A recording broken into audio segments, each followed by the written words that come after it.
I just feel like I've been around the block, ripping up fantasy stock, working around the clock. Look at the view from the top.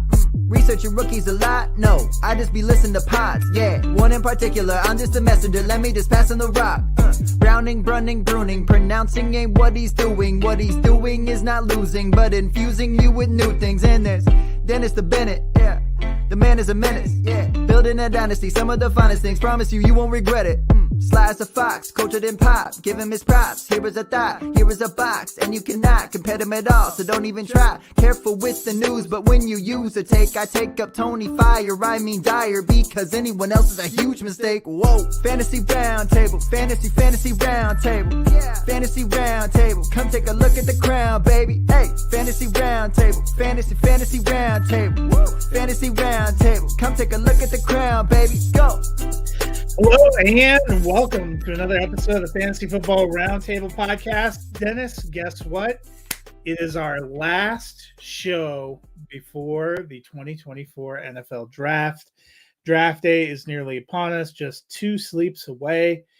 So we will lay a lot of things to rest. And in celebration today, we will be talking rookie wide receivers and tight ends. We'll be looking at a 1QB rookie mock. It is about to be the most wonderful time of the year. How are you celebrating? Well, I'm wrestling with the sleeper app because we were trying to do a mock draft and literally would not let me in. I updated, I logged out, I logged in. I couldn't retweet it to get people. Well, I retweeted the link, but I couldn't see who was in it. I saw that people had joined. It was crazy. I'm like, looks like I'm auto drafting this one. But then when this draft kicked off, it let me in. I don't know what was going on. My phone or the sleeper app, one of the two of them, was possessed by the devil. You know, maybe both. It's hard to say sometimes. I celebrated over the weekend, watched a little draft day. So that was fun. That's my wife's favorite, is watching. Anytime I tell her the draft's coming up, she doesn't really want to watch the draft, but she likes watching draft day, which even 10 years on still probably remains the highlight of the modern Cleveland Browns. You know, I have never watched that movie. I mean, it's got no bearing on the actual NFL. It does definitely make it seem a little more exciting. To be fair, as a Browns fan, I kind of know how it ends. It's going to be a train wreck. Yeah, no, actually, the Browns are like the heroes in that. It never lasts. Well, that's what I mean. They have like an incredible draft, and everybody's like, "Oh, they're going to win the Super Bowl." We all know, having a good draft doesn't. Drug problem, torn ACLs, contract disputes. Well, and that's somebody said, Arian Foster is in that movie. Who? Arian Foster, and so he's playing a rookie running back, and somebody's like, "Hey, nothing says Browns like drafting a 28-year-old rookie running back." And I'm like, this was probably made in the era they took Brandon Whedon, so it's not far off.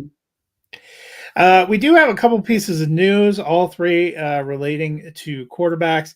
I'll lay out the news, and then you can give me your thoughts. Matt Ryan officially retired as a Falcon, although he didn't play at all last year and was in the booth. The Broncos swapped a 6th for a 7th with the Jets and also took on Zach Wilson. So he gets a fresh start joining a quarterback room that has Ben DiNucci and Jarrett Stidham. And the Bengals re-signed Jake Browning to a 2-year deal. Any of those move the needle for you? Jake Browning probably, because we saw he was able to step in and play well. And given that Burrow and his intensity seems to get banged up, I suppose in Dynasty, I'm okay rostering Browning. I feel for you trading for Zach Wilson as a Broncos fan. I don't think, it's hard because he was a legitimately pretty good prospect. I mean, you don't go number 2 in the draft by accident. And whether or not his development was hampered? Should he have played right away? Probably not. Was he going to learn a lot behind Aaron Rodgers? Probably not. Aaron Rodgers, I don't think, is known for his mentoring skills. But I don't think he's not going to a quarterback room where he's got a mentor at this point either. I think the thought is the mentor is not the quarterback, but the coach. Is he? I mean, that's maybe that's at one everybody's. point Well, that's the argument. Everybody's. I don't mind the move because I told you before. I think the Broncos have a ways to go to bottom out and really need to be looking toward next offseason when they're going to have projected to have around 100 million in cap. It wouldn't hurt to have like a top 3 pick. I know people don't think the quarterback class is quite as good, but you know what? Quarterback classes, every other class, draft classes, they shift a lot to me between from one year to another, people's assessment of things. So I honestly, to me, picking up Zach Wilson, it was incredibly cheap. They have Jarrett Stidham. They don't have a good team. I wouldn't be surprised if they move Cortland Sutton during the draft. I think they're definitely keeping Patrick Surtain. He was like the focal piece of every video they did launching their new uniforms and stuff. You can kind of tell who they are. I was pleasantly surprised to see Javonte Williams in all those videos too, because honestly, I had started to think they had kind of given up. Tim Patrick and Marvin Mims were in there. So I think that kind of tells you where they're sitting. Quinn Miners was in there. Sometimes those video things, Garrett Bowles, give you an idea of who the team, who's in the plans, who's going forward. And I think, Sutton honestly deserves a chance to go somewhere to compete. I think Denver's a couple years away from competing. Tim Patrick might be a veteran, but he's coming off a lot of injuries. He's kind of a heart and hustle player. So I wouldn't be surprised if Denver moves Cortland Sutton, ends up taking a receiver later in the draft, and signs Michael Thomas, to be honest. But Zach Wilson, Jarrett Stidham, I have said all along, I thought there was a better than even chance Jarrett Stidham was playing meaningful minutes. I would bet on him being a starter more games than I would bet on Jacoby Brissett for the Patriots, because I think the Patriots and their fan base and their ownership, they are going to end up taking a quarterback somewhere that they're going to put in there because there's too much going on. I think Denver's looking toward 25. There's even been talk that they want to make a run at Dak Prescott. Whether that comes together or not, whether Dallas actually lets him hit the market or not, we shall see. But it just, I don't mind that move. To me, it's the NFL equivalent of legal tanking, because I don't think this is going to be a good product. Somebody made a joke. They have 3 like stars or arrows on the sleeve of the new uniform, and that's for their number of wins. And I was like, you might need to remove 1 or 2. I wouldn't be surprised. And honestly, after it's been a decade since Denver had a good and competitive team, at some point you kind of do have to just like completely bottom out. You pick a couple of core guys you want to build around. I get wanting to build around Pat Surtain. I think he's great at what he does and in his position. Quinn Miners kind of a beast, got a good attitude, for being on the line and stuff. Jaleel McLaughlin and Javonte Williams were both in those videos. Maybe Sean Payton likes them more than I realized. I had thought he was maybe a little mid on Javonte Williams, but I have a little different feeling after seeing some of the. I know they're marketing videos, but I I still maintain the marketing video gives you some kind of an idea about how they feel about some of these players. I would agree. I mean, Pat Surtain is in all the videos, including the one where they do the throwback 77 uniforms, and he is there with Randy Gradishar, who's going into the Hall of Fame this year. He's the entire video. I'm like, you don't trade all the people that said he's getting traded on draft day. Like, I don't think that happens after you spend the entire first part of this week launching your entire marketing campaign for the season on that player. So, let's talk about Sutton real quick. So let's say he does get traded on draft day. What do you think they would trade him for? I mean, he's what, 28 years old. And optimistically, you'd like to get a third, but I think fourth or a fifth. I okay, mean, I Judy, wasn't sure. So would Buffalo trade a third for him? maybe. I mean, he's still a good and productive receiver. You're right. He's 28 years old. That's not particularly old for wide receivers. He's coming off of, despite the fact that team was kind of a dumpster fire, he caught 10 touchdowns, only 59 receptions for 772 yards, but they weren't particularly efficient as passers. And he actually had 64 for 829 the year before. He just didn't have that many touchdowns. I think he's been relatively consistent, and he made 3 or 4 of the best catches of the year last year for Denver. He had plenty of heart and plenty of get up. We just weren't a good team. So, I guess it depends on a contender.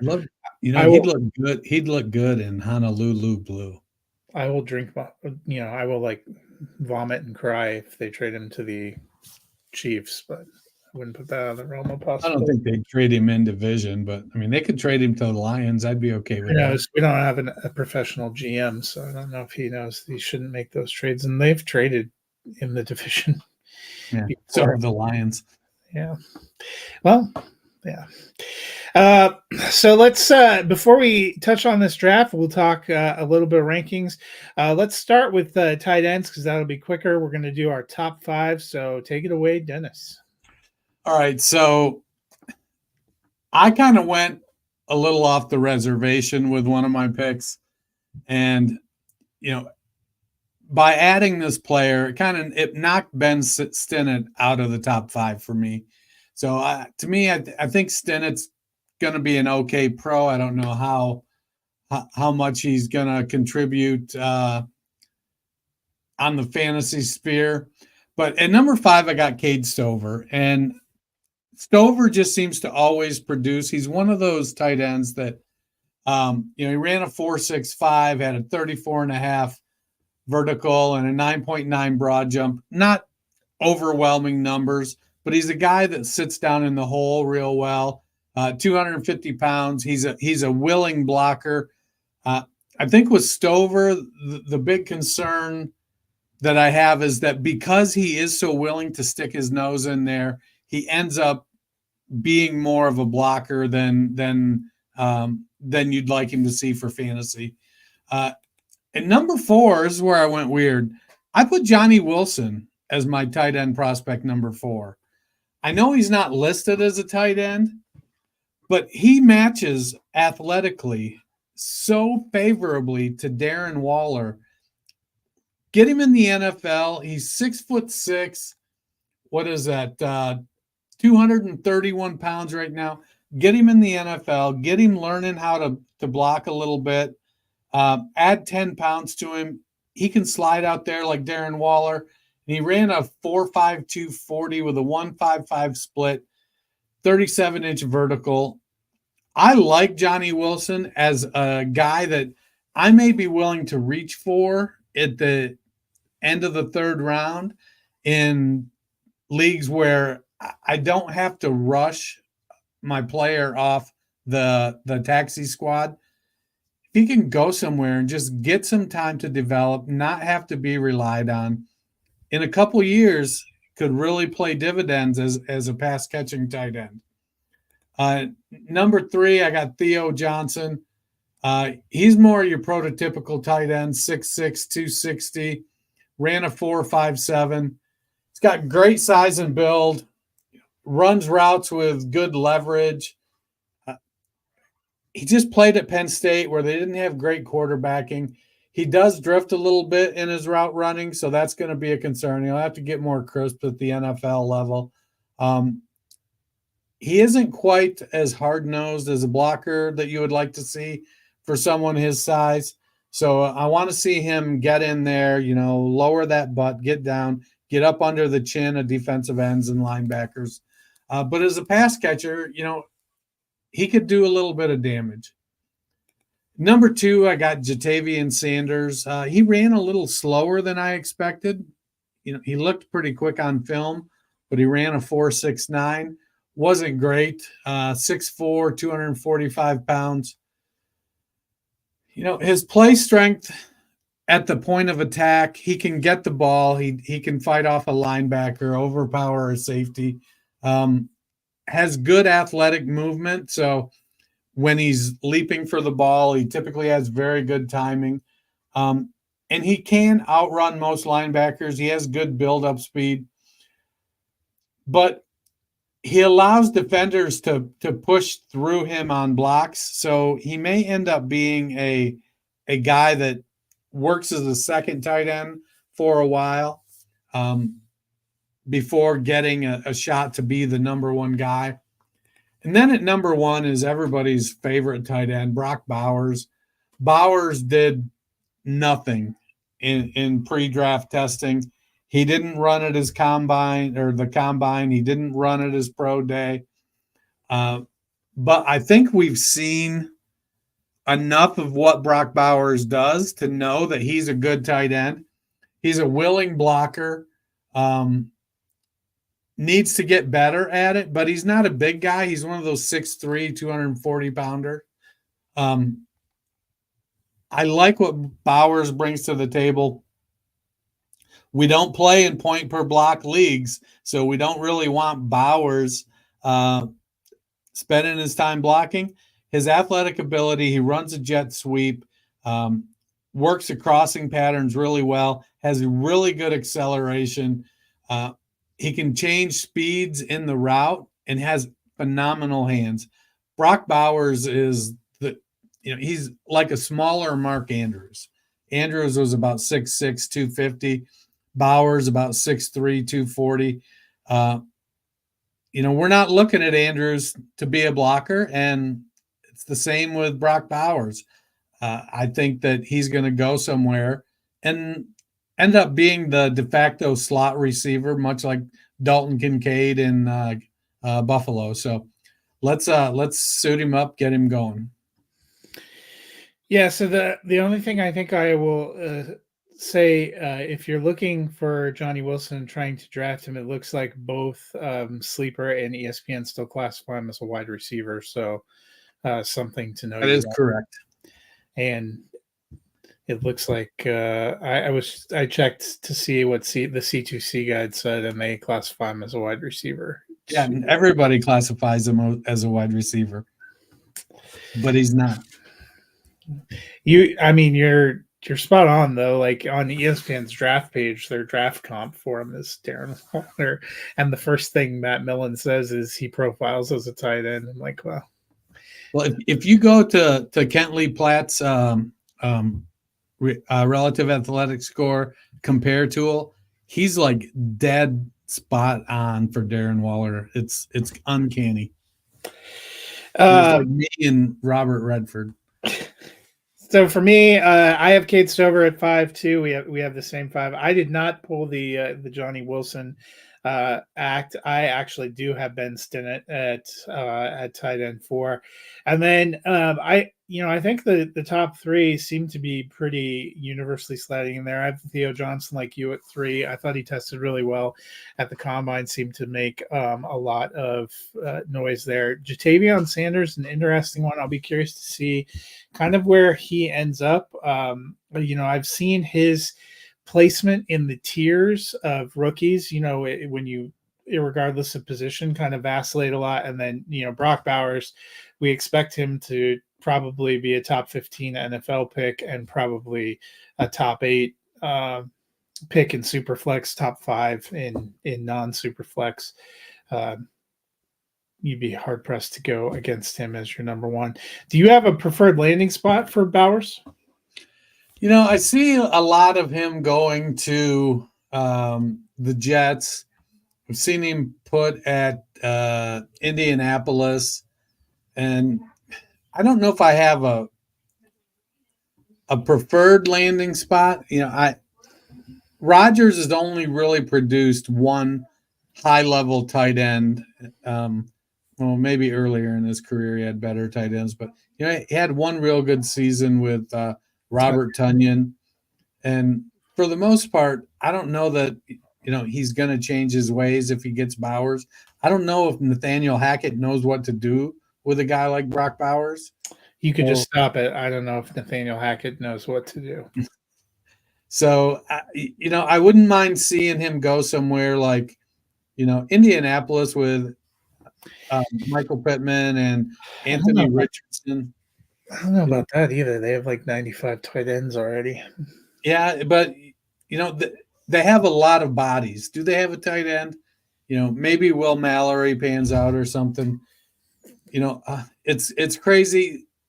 They could, he could go somewhere like, would the Giants go with him at 6? Or if all 4 quarterbacks are off the board, do the Giants drop back because someone wants to come up and get Bowers? I think the real problem for the Giants is if Darren Waller is truly going to retire, and his whole pull to Las Vegas might not be that strong anymore. I don't know if you saw unfortunate news for him. His marriage didn't make it, so that was one of I wondered if he didn't want to be in New York because he wanted to go back to where he was, but that's probably not it. If he really is going to retire, I think he owes it to his team to let them know before the draft, because that's a huge decision. You don't want to, like, if he waits until right before training camp in July, no offense, but that's kind of a dick move because you've already built your team. Because I think the Giants really want to go wide receiver, and I honestly think they need to go wide receiver. They need to go a couple wide receivers. They need a quarterback. They need a lot of things.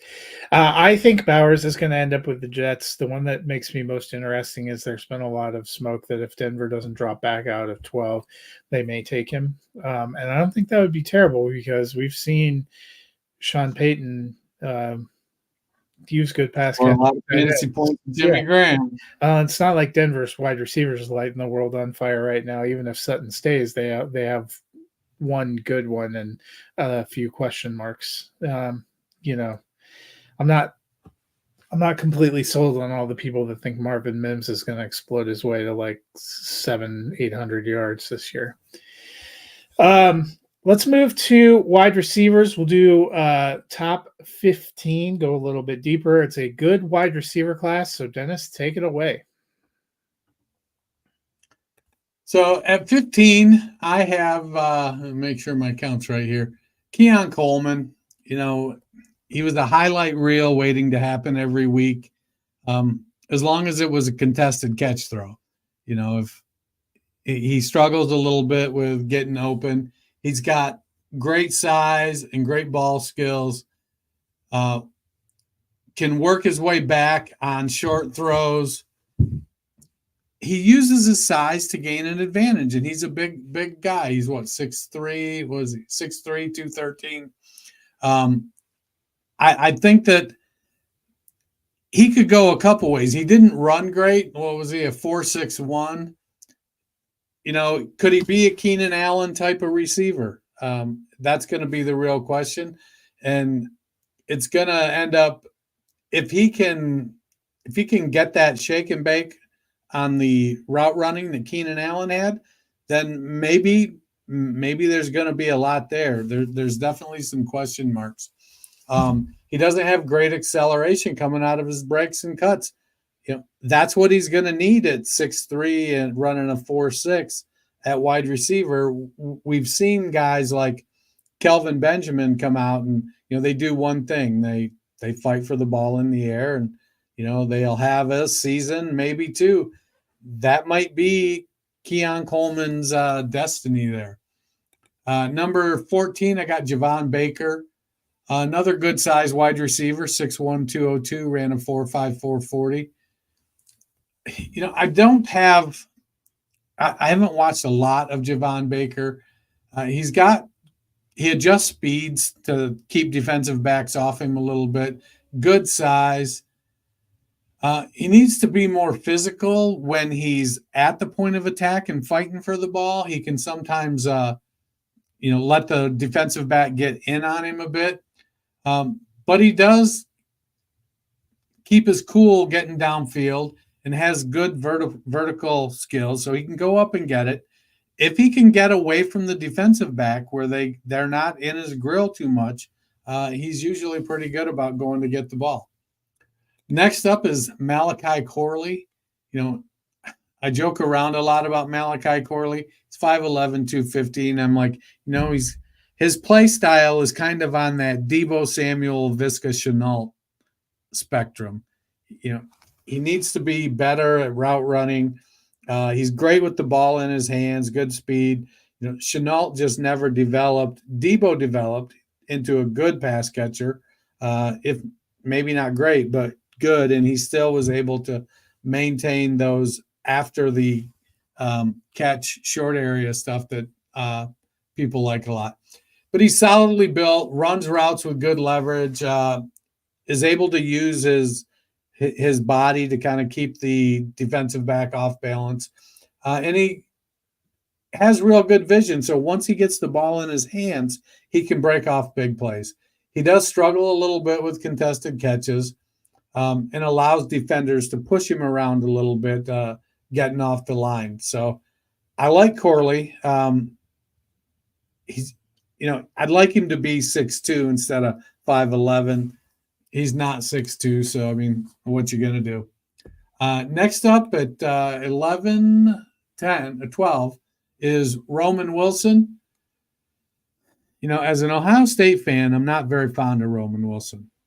As a fantasy fan, I think Wilson has an opportunity to, develop some high volume fantasy tendencies. He's got good speed, but he's only 5'11", 185. So I don't know how much time he's going to get to spend on the outside. He clocked in at a 4.39 40, so he's got speed for days. He's explosive, drives acceleration to get past his defenders.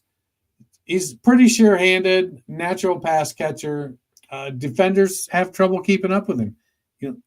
You can't teach 4.39 speed. It's like I tell my 13-year-old who's pushing 6'1", you can't teach size and you can't teach speed. So I like Wilson to kind of be. It's probably going to get pigeonholed as a slot guy and going to have to earn outside snaps.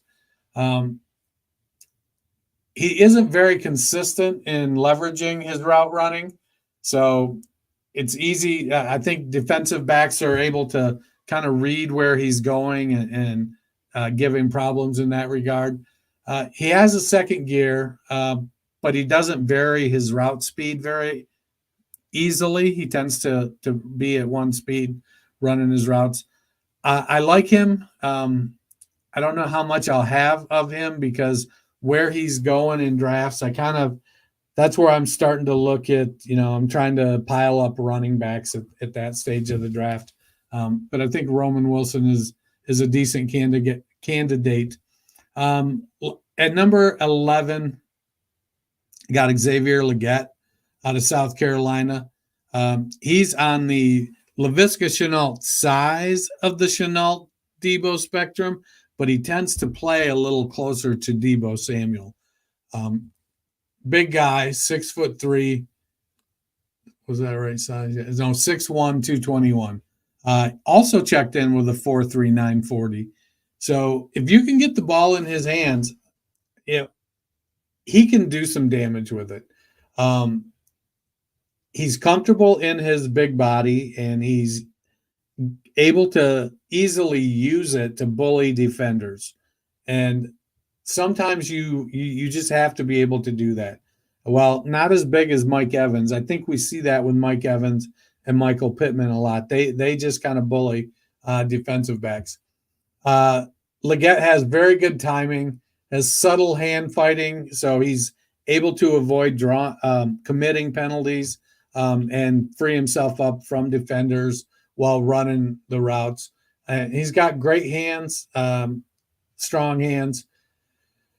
Well, the downside, he isn't real quick. It takes him a little time to he has to slow down a little bit to make his cuts. He isn't a great route runner. There's going to be opportunities for him to improve. And it's going to come down to, is he willing to do the work to take that next step? And from what it looks like, it seems like he is. He's saying all the right things. There's a lot of talk. he was out talking about how Carolina has told him if he's there at 33, they're going to draft him. I don't know how much teams want you leaking information like that, but maybe it's his agent telling him that to try and get somebody to draft him before that. You know, we're in that time of the year. So am I stopping here at 11? No, we're just doing the top 15. So, Oh, you want me to run all the way through then? yeah. All right, where'd they go? All right, at 10, this guy's becoming one of my favorites. He did have some off the field stuff pop up and wasn't super productive in college at Georgia and Alabama. And that's Jermaine Burton. He ran a 4.45 40, but he's a phenomenal route runner. And while he didn't put up breakout type of numbers at Alabama, we see that a lot of times at schools like Alabama where, you know, their running backs don't produce big seasons because they spread the ball around.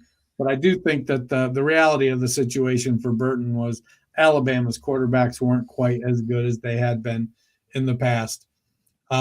He's big enough at 6'2". That's 6'2" is like the new prototypical wide receiver size, and he checks in right on the dot there. He's able to handle physical defensive backs and stay on his route.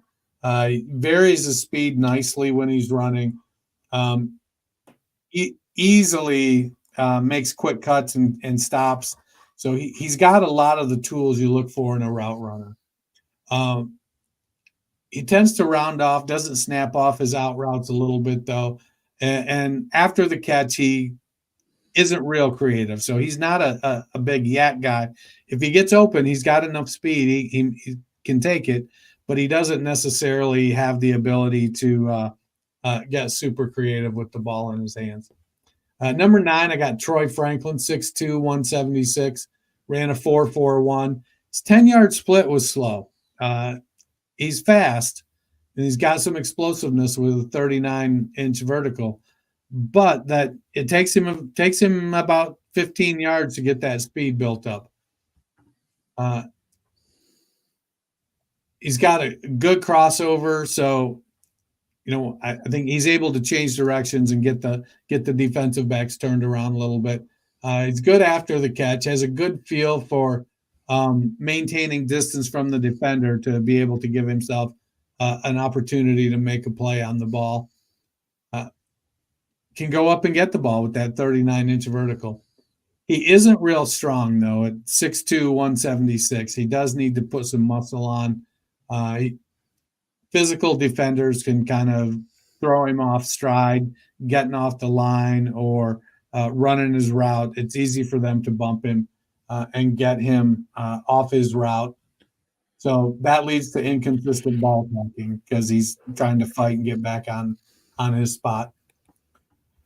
Number 8, this is a guy I really like. Him and Burton are kind of like my second round guys I'm looking at. And that's Ricky Pearsall out of Florida, 6'1", 189, a 4.41. Another guy with not the fastest 10-yard split at 1.57. He did have a phenomenal 42-inch vertical, though. Can go up and get the ball. Sinks his hips low, can snap off drive routes suddenly, so he's good with that stop and change, keeps his route tempo up and through his turns.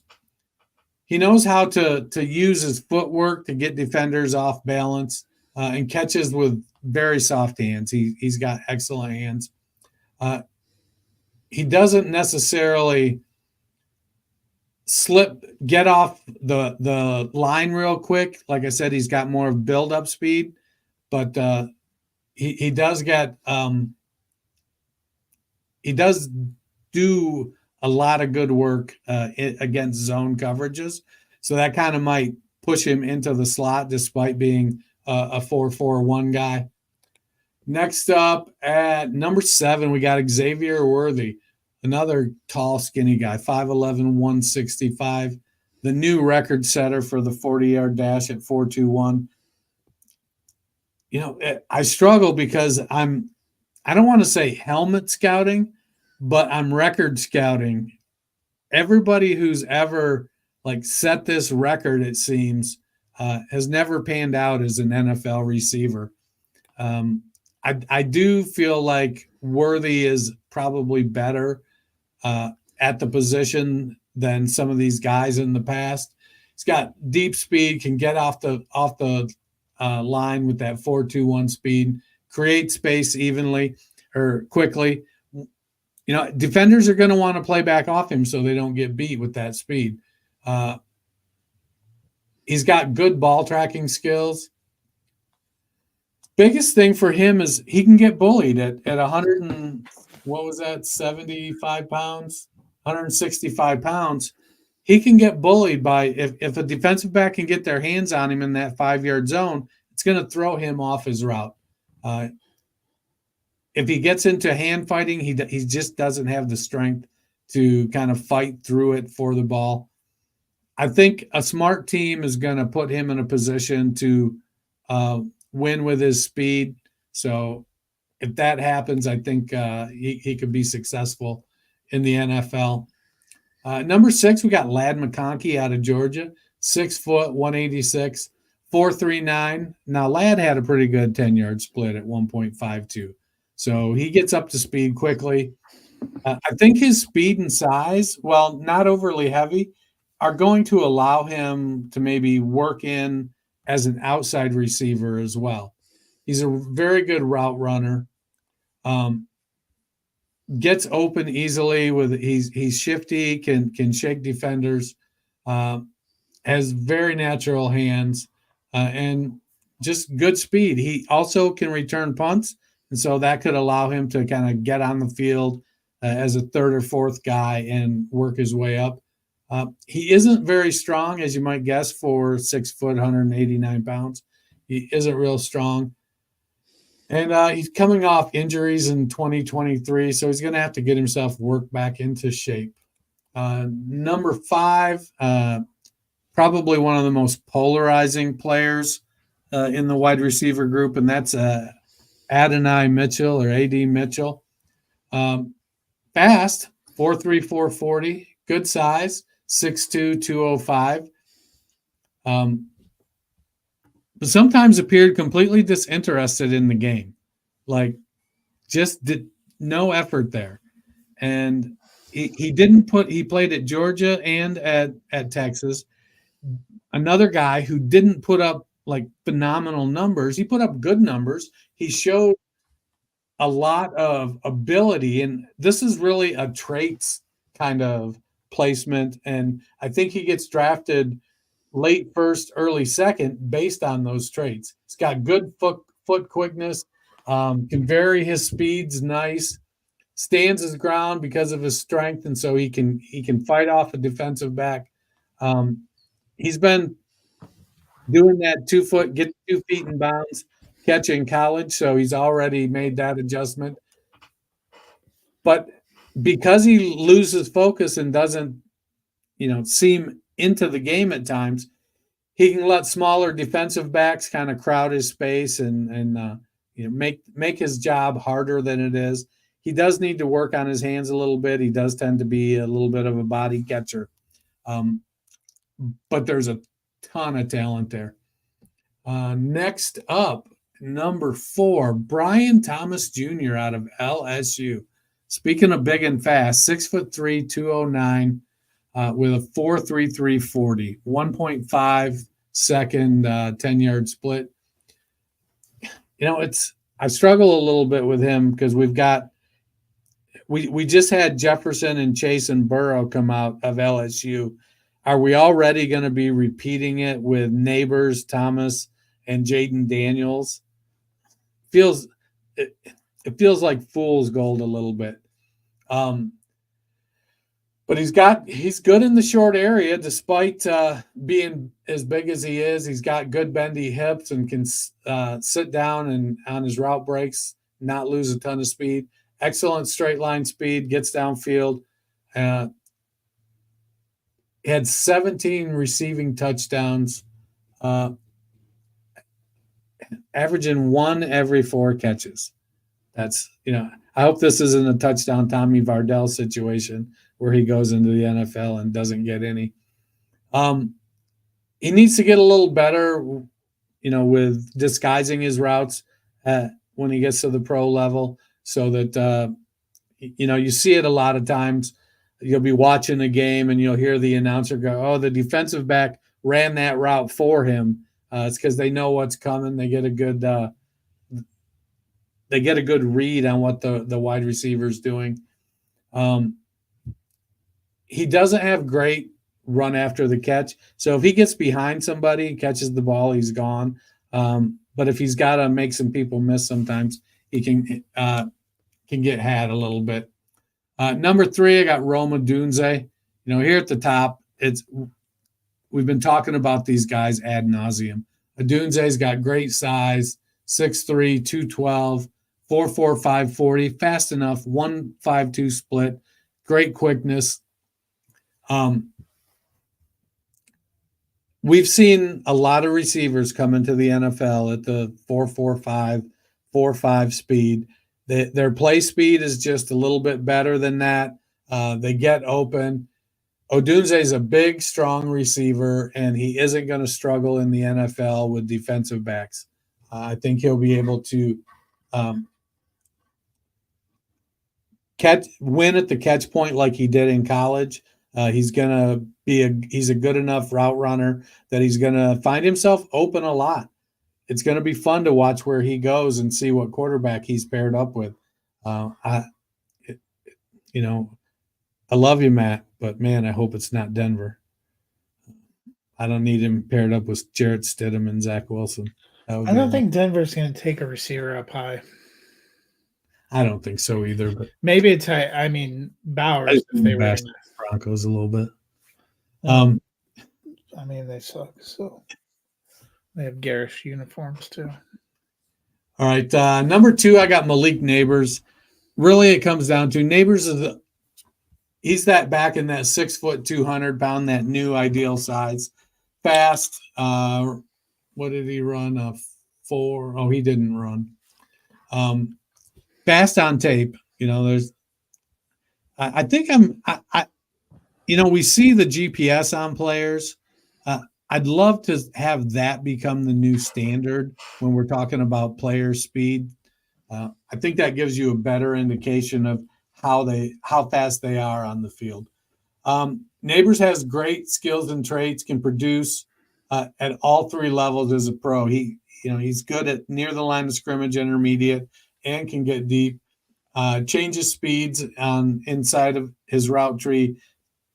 Excuse me. He's very comfortable keeping the defensive backs off balance and not losing focus on what he's doing. He's got a nice catch radius. This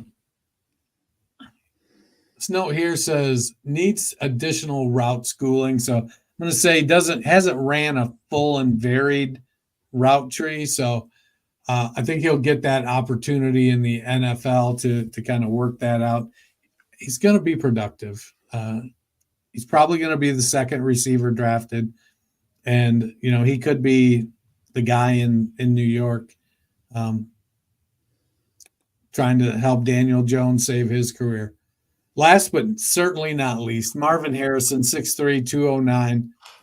Harrison didn't do anything. He basically said, I have showed you guys everything you need to know about how I play football. I got to say, as an analyst, I didn't like that. I wanted to see him run, do the gauntlet. Let's measure how quick he is.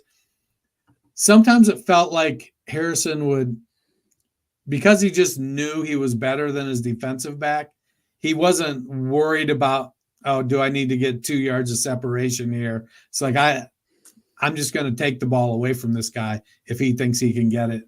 And in college, he could do that. Phenomenal wide receiver. Can run every route in the book. Has phenomenal hands. Catch technique is just flawless. Varies his rhythm to keep defensive backs off balance. And while he doesn't look like he necessarily has that blazing top end speed. He is fast enough to run away from a lot of people. So his footwork is excellent. He's got great releases at the line of scrimmage, great late hands. He's taken advantage of having a Hall of Fame wide receiver dad. I know we got Brendan Rice in this draft as well. And I think Terrell Owens' son and Ed McCaffrey's son. It feels a little bit like Marvin Harrison Jr. kind of put all of that bloodline together a little bit better than the rest of those guys. Well, we still want to get to our mock draft, so I'm going to go through mine pretty quick. You and I have the same top four. I have Marvin Harrison Jr. at 1, Malik Neighbors 2, Rome Odunze at 3, and then Brian Thomas Jr. I have him at 4. I've seen some people have him lower. It just seems like he's kind of solidified himself there for a lot of people in their rankings, and I think he'll probably be taken there. And then I feel like wide receiver, it's a deep class, and people have a lot of different orders kind of beyond for it, once you hit 5 to like 15. So you and I have some of the same players, but shuffled around a little bit different. I have Xavier Worthy at 5. Blazing speed. We've seen that speed be really attractive to teams. He was also quite productive. He had 60 or more receptions in all 3 of his seasons. I have Troy Franklin then at 6. But he had a really good season. The one that's probably a little bit different than you, I have Jalen McMillan still at 7. He had a really good 2022 opposite Rome Odunze. They were a really great tandem. He started off really well last year, then got injured, and I think that ticked back some of his numbers. But maybe I'm too high, maybe a little bit of a sleeper. We shall see. Then I have Ladd McConkey at 8 and Adonai Mitchell at 9. I have Keon Coleman at 10. It seems like the NFL teams like some of these shifty little wide receivers. We see him keep getting snapped up and keep getting work. So I wouldn't be surprised to see him get pretty decent draft capital. I have Ricky Pearsall at 11, and Malachi Corley at 12, Roman Wilson 13, Tez Walker at 14, and then I have Xavier Legette down at 15. I've dropped him a little bit lower. He did have a great 2023. But he only had one great season, and it was his 5th year in college. So gives you a moment of pause. Yeah. We'll see. But let me drop up here. We did do a 1 quarterback mock draft, a 3-round mock draft, which gives us a chance to see what it's like when quarterbacks aren't dominating, because in Superflex we expect a lot of those guys to go. So first round kind of goes top 3 you might expect: Marvin Harrison, Malik Neighbors, Rome Odunze. At 4, Vikes for Life took Trey Benson. Very possible Benson ends up with a team like the Cowboys. Could definitely be productive. And again, 1 quarterback, you're not leaning as heavily into quarterback. Caleb Williams goes at 5. Really wouldn't be surprised. Teams on the bottom might need some help in that quarterback range. Once you start getting into this range, you can see a few different choices. Keon Coleman goes at 6. You took Brock Bowers at 7. Adonai Mitchell went at 7. At 8, Ladd McConkey went at 9. Another running back, Jonathan Brooks, going at 10. In a 1 quarterback, 12-team league, wouldn't be necessarily shocking to see a couple running backs in the first round. Brian Thomas going at 11, probably lower than we've seen him go in some other drafts. Then I was up on the back end at 12, and I mentioned I think Xavier Worthy with his speed and with the upside is going to end up getting some kind of good draft capital. I based mine on a real rookie draft that I have coming up. It's one of my early May rookie drafts. I won the league. I really wanted, I really need to upgrade at tight end and running back. But when I got to that 12 spot with 2 running backs off the board, I didn't feel that was the greatest value. So I took a wide receiver that I didn't necessarily have to have, but I like the value there. Dennis, what in that first round stands out to you? So from the downside, probably the Williams and Coleman picks. And I think that just, I know I had a significant amount of issues with sleeper. And so that may very well have caused them to get auto drafted. I would expect probably Brock Bowers to have gone at 5 or 6 over both of those. Can you make the argument for Coleman over Mitchell or McConkey or Thomas or Worthy? You can. I don't know that I would. I love getting in a 1 QB league, getting Brock Bowers at 7 it is extremely good value. Let's see, where did let's see. Oh, so you took Worthy after Mitchell, and I know I have Mitchell higher in my rankings. So it seems like what JJ Parker 34 did as well. I would have, I think Brian Thomas is probably a guy I would have expected to go higher. I know Jonathan Brooks, a lot of people are high on him. I don't have any quarrel with that pick whatsoever. The question for me really, whichever running back goes to Dallas, I can see in a 1 quarterback league being like a top 5 pick, especially if you need a running back. Where would I've seen some mocks that have Jonathan Brooks maybe going to Arizona. I don't think that would be a terrible spot because Arizona, obviously, there's some, but for 2 or 3 running backs to go there, I feel like you'd have to see them go to a place where you thought that they could have some kind of production, especially after last year where we saw so many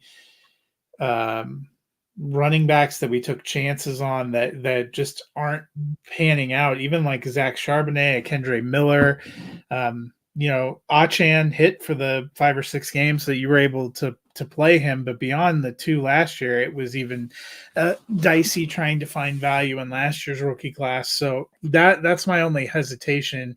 We're obviously pre-draft and we're just guessing based on kind of talent and stuff. I agreed with you about Thomas, though. I thought I would expect he probably goes a little bit before wide receiver. Wide receiver from a running back perspective, if the Giants take a running back in the 3rd round, that's going to interest me because I'm pulling for Devin Singletary, and he had quite the renaissance last year. But let's be clear, he's just a guy. Who knows what's going on in New England with Ramondre Stevenson. Buffalo, it feels like they're in the market for a bigger back. So maybe one of these guys could go there and be that bigger back to pair with James Cook. Those seem like decent landing spots. The Raiders, how sold are they on Zamir White right now? I could see somebody landing there and getting a piece of the pie as well. So we move to the 2nd round. Blake Corum goes 201. Then we see Jaden Daniels go 202. If you're picking at the top end of the draft, even in 1 quarterback league, it's possible you have some quarterback issues or you're looking for better production. Quarterbacks could be a value in 1 quarterback as you go into the 2nd and 3rd round. Braylon Allen goes at 3, Troy Franklin at 4, Xavier Legette at 5. We see Drake May, the 3rd quarterback, off the board, 206. Marshawn Lloyd at 7, you grabbed him. Jalen Wright at 8, Ricky Pearsall goes at 9, Audric Estime at 10, Jermaine Burton at 11. I went Jatavian Sanders at 12. I mentioned this is a team where I could use some help at tight end.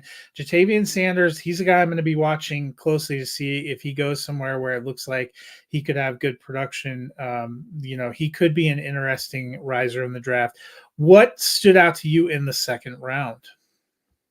So I love Marshawn Lloyd.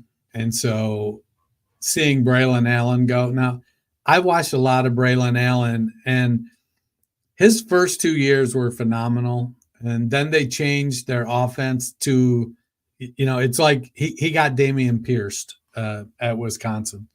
And so I can relate that, it may not be great, but the dude is only 20 years old. So I could see investing, an early second round. The wide receivers, they're all, let's see, what, 3, 4, 5, 6, 7, 8. Jermaine Burton at wide receiver 12. Between Lloyd, Pearsall, and Burton, if I could rack up, a bunch of picks in the late second round and come out with all three of those guys, I would be a happy camper because I like all three of them. And I want to warm up to Audric Estime because much like Braylon Allen, there's just not a lot of beef in the running back class. But that 4.71 40 was just not great. And I don't know if I'm going to be into any tight ends until maybe the fourth round. It's not a great tight end class past Bowers. And so it feels like they're going to be probably second half of the third round and fourth round picks that I'm willing to gamble on. So it kind of brings us to the last round. JJ McCarthy kicks it off. Then we have Bucky Irving, Michael Penix, Bo Nix. I don't know in a 1 QB league if I think we're going to have that many. Although if there's been a lot of talk today that all 6 of those guys are going to go in the first round of the NFL draft, so it's certainly possible. Ray Davis, Will Shipley, some running backs we like, Roman Wilson, Jalen McMillan goes down there, Malachi Corley, Jalen Polk, Malik Washington, and then I kind of YOLO'd a running back pick. A lot of the good guy, a lot of guys were off the board. Dylan Lobb, kind of a lower end running back, as we talked about the other day, trying to fill that in. Are there any steals kind of in the third round? Were you excited to see Wilson fall to you? Well, no, because I was hoping Penix or Davis would fall to me, or Will Shipley. I think Davis and Shipley have a chance to be productive PPR backs, and Shipley potentially to be in a full-on 1A, 1B relationship. Davis, I think, will end up more as a change of pace, pass catching guy. And I like Penix over Nix. And if I could have gotten Penix at the 307, I'm okay taking that shot there and having him ride my bench to see if he develops into a good quarterback. They weren't there. And so, I like Roman Wilson. I don't know if I love Roman Wilson. I don't, Dylan Lobby, he's kind of, the comp to him is like he's big Danny Woodhead. So again, he could be a PPR guy like Shipley or Dobbins, or excuse me, Davis, or Bucky Irving even. The running backs in the fourth round all kind of seem to fall into that PPR back category. Yeah, I mean, it'll be interesting. I thought this gave a feel. I feel like one quarterback drafts sometimes are a little bit harder to gauge, where the value swings a little bit more with where people are picking post draft, because you see some of the landing spots. Whereas, in Superflex, you need quarterbacks, so you're usually hammering quarterbacks. I feel like the Superflex first round, I have a good feel for, and the first round for non-Superflex, it was interesting to see where these values fall. And unfortunately for me, I don't have very long after the draft before I have a couple of those 1 QB. My first draft starts on Sunday. I just realized I have one that's April 29th. So is that Sunday, Monday? Yeah.